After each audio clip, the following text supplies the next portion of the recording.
Próximo tópico seria, ok, eu dei o diagnóstico de secreção autônoma de cortisol leve. Beleza. Qual é a conduta, né, em relação a essa secreção de cortisol leve? Porque quando eu diagnostico síndrome de Cushing, ACTH independente, por lesão de adrenal, a conduta é cirurgia, né? Sempre vai ser cirurgia. Mas eu já disse para vocês, secreção autônoma de cortisol é outra entidade. E a possibilidade de uma se transformar na outra, não tem.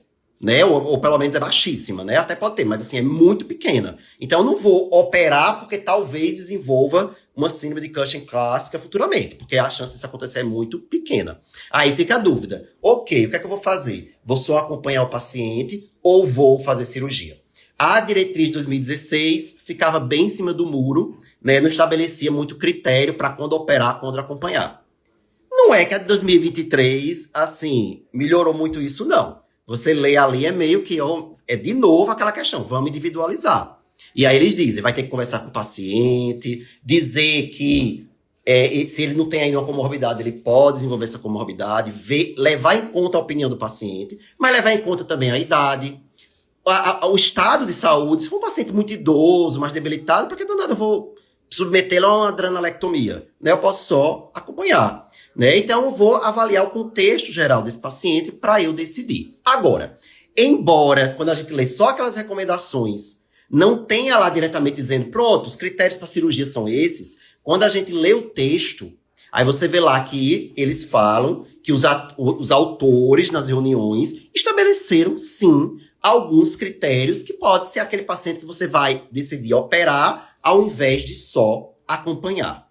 E que pacientes seriam esses que você vai ter essa tendência maior a indicar cirurgia? O que você vai avaliar são as comorbidades, que eu falei para vocês. Diabetes, hipertensão, osteoporose, você vai avaliar essas comorbidades, tá? Se essa comorbidade for progressiva, estiver piorando, considere cirurgia. Se essa comorbidade estiver difícil de tratar, um diabetes, por exemplo, está difícil de tratar, uma hipertensão refratária, considere cirurgia. Se essa comorbidade está levando a lesão de órgão-alvo, lesão renal, lesão cardíaca, considere cirurgia.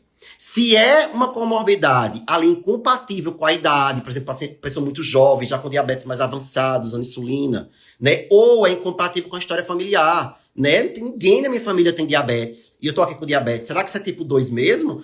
Provavelmente aí aumenta a chance de provavelmente ser secundário à secreção autônoma de cortisol. E aí você operando, você iria resolver o problema, certo? Ou se você tiver múltiplas comorbidades, fratura vertebral, diabetes, hipertensão, aí você considera cirurgia. Então, quando a gente lê o texto, a gente encontra essas 5, né, indicações para você considerar cirurgia. Não tenha só uma comorbidade leve, mais tranquila, sem lesão de órgão-alvo, ou se não tem nenhuma comorbidade, aí realmente não precisa operar. Você vai só acompanhar esse paciente todo ano, avaliando as comorbidades. Né? Surgiu alguma, ou se já tinha, piorou, surgiu alguma lesão de órgão-alvo, e aí você vai fazendo esse acompanhamento. Se mudar o cenário, você indica a cirurgia. Certo? Então, seria mais ou menos isso que eles falam sobre conduta diante da secreção autônoma de cortisol.